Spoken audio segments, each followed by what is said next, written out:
Good afternoon, Tigers. This is Jasmine King. I'm with the Student Health and Counseling Center. Today is Monday. Happy Monday, everyone. It is Mindful Monday. I want to remind you guys that we complete workshops every Monday, Wednesday, and Friday, live workshops at 1 p.m. So tune in. Today, we are going to talk about grounding techniques. Myself and Alex are going to be giving you guys a few coping skills in this time of need. Right now, we're dealing with the COVID-19 virus. On top of that, some of us may have past traumas, flashbacks, anxiety, and dealing with a number of other things amongst our personal selves. Hi everyone, welcome to Mindful Monday. My name is Alexandria Littlejohn, and I'm currently a practicum student at the University of Memphis Counseling Center. Today, my colleague Jasmine and I are going to be covering grounding techniques. Anxiety is something most of us have experienced at least once in our life. Public speaking, performance reviews, new work or school responsibilities, these are just a few situations that can cause even the calmest person to feel stressed out. One of the tools I teach my clients to utilize when they feel anxious is called grounding. When your mind is racing, grounding brings you back to the here and now and is very helpful in managing overwhelming feelings or anxiety. It really calms you down quickly. So, what is grounding? Grounding means to bring your focus to what is happening to you currently. What is happening to you physically in your body? What is happening to you currently in your surroundings? Instead of being trapped in the thoughts in your mind that are causing you to feel anxious, you can stay present in the present moment instead of worrying about things that are going to happen or events that have happened that you're replaying over and over in your head or bouncing around between various anxious thoughts. There are many ways to ground yourself when you feel anxious and overwhelmed, and today we will be covering several grounding techniques that might be helpful to you. Before I start describing some grounding techniques, let's talk about why grounding works and the science behind it. When we start to think about something stressful, our amygdala, the section of the brain located in the temporal lobe, goes into action. The amygdala, simply put, is the part of the brain that is responsible for our emotional responses, especially fear. It is great for preparing for emergency, but sometimes it kicks into action when there really isn't any threat at all. Here's what that might look like. Say we have a negative thought or an activating thought. Remember, this thought doesn't necessarily have to be real, but our amygdala says, danger, danger, and perceives it as a real life threat, and we respond physiologically. This can look like a rapid heartbeat, faster breathing, muscle tension. Maybe it feels like someone's sitting on our chest. Maybe it feels like we can't breathe at all. These are all physiological responses. And when we respond physiologically, this gives the amygdala hard evidence that this is a real threat. This is really happening. And that increases our physiological symptoms that contributes to our anxiety, our emotional and physical overwhelm. And when this is happening, this is when grounding can come into play. So, by refocusing on our bodies and what we're physically feeling, we get out of our heads. We get away from those anxious, stressful, distressing thoughts, and we get back into the moment. Grounding is a technique that helps someone be more here and now focused. You've all heard of fight, flight, freeze response. The amygdala is directly responsible for these responses. So, by regulating and using a grounding technique, it will help us not freeze, shut down, space out, leave a situation that is too emotionally overwhelming. When we reorient someone into the present, we can manage our stress and anxiety better. So before I hand this back over to my colleague Jasmine, who's going to cover a 5-4-3-2-1 grounding technique, I want to talk about an essential part of these grounding techniques, which is breathing. Today we're going to use a 4-7-8 breathing pattern. So we want to inhale slowly for 4 seconds. We want to hold our breath for 7. And then we want to exhale slowly for 8 seconds. And we want to do this over and over until we feel comfortable. Breathing is absolutely essential. It helps us calm down, regulates our nervous system, and our physiological symptoms will decrease, which in turn will decrease any anxiety, physical overwhelm, or emotional overwhelm that we're feeling. It's important to note that everyone has a different body size and lung capacities, so if this particular combination of numbers doesn't feel comfortable to you, please adjust it to what is good for you. This pattern is important to remember. It's important to have a pattern, but not necessarily this specific pattern. Today we're going to discuss the 5-4-3-2-1 technique. With the 5-4-3-2-1 technique, we are going to acknowledge our five senses as we go along. With the five, you would acknowledge five things that you see around you in that time of being overwhelmed or getting stressed in that moment. So, for example, with the five, you would find five things that you will look into great detail for.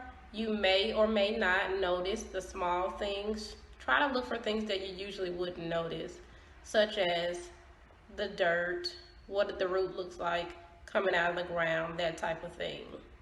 That would help you kind of be present in the moment and kind of help you understand that in this moment, this is where I am, and kind of relieve some of that tension and stress. Again, that's five things.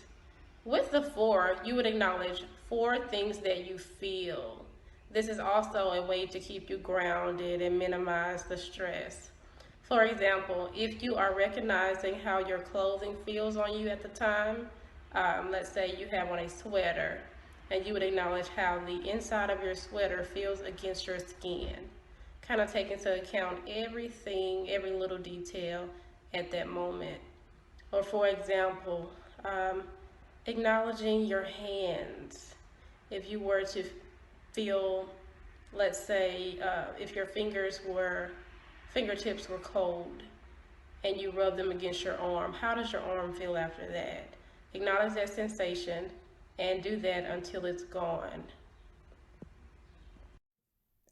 The next step in the 5-4-3-2-1 grounding technique is number 3. Acknowledge 3 things that you can hear. Any external sound, focus on the things you can hear outside of your body. Pay special attention to the sounds your mind has tuned out, such as a ticking clock, distant traffic, or trees blowing in the wind. Number 2, 2 things that you can smell. Try to notice smells in the air around you, like an air freshener or freshly mowed grass. You may also look around for something that has a scent, like a flower or a candle. Essential oils can really help with this step. You can keep them in a small rollerball applicator or have an oil diffuser at your home. Number 1, acknowledge 1 thing that you can taste. For this step, it could be a good idea to carry around gum or candy or maybe a small snack. Pop one in your mouth and focus your attention closely on those flavors. It's important to keep in mind that grounding isn't about making those emotions go away completely or detaching from your experience.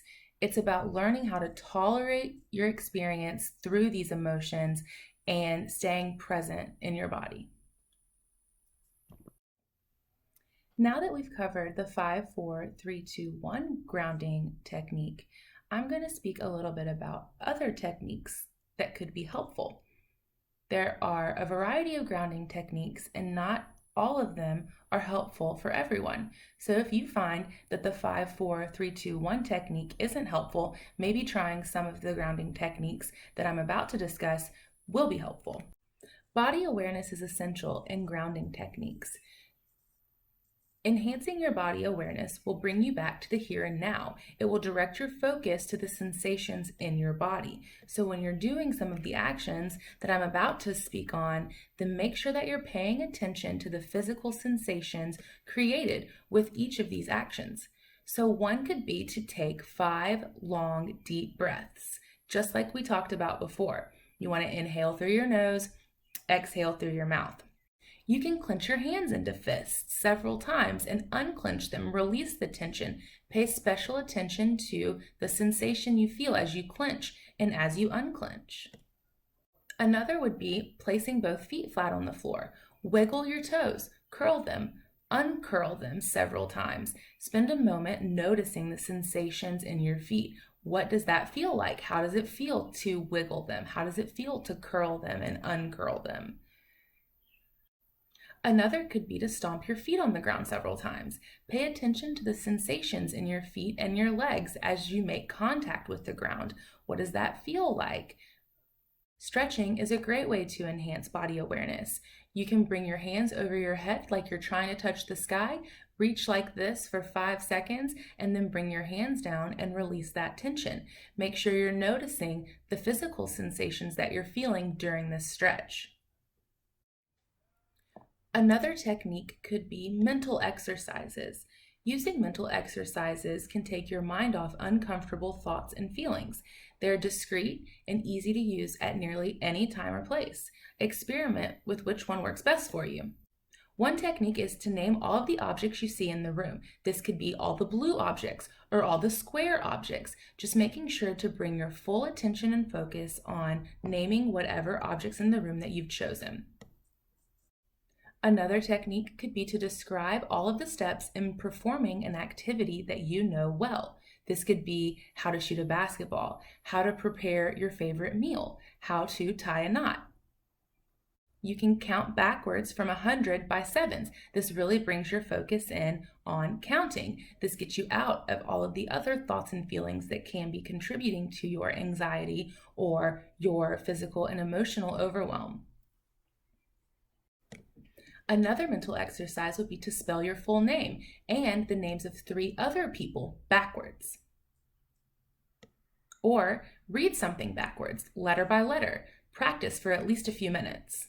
Another grounding technique that might be helpful is to find an object, hold it, and really focus in on it. So you want to find an object that is interesting. Maybe it's very colorful. Maybe it has a good texture. It's nice to look at, something that has many different features that you can really focus in on.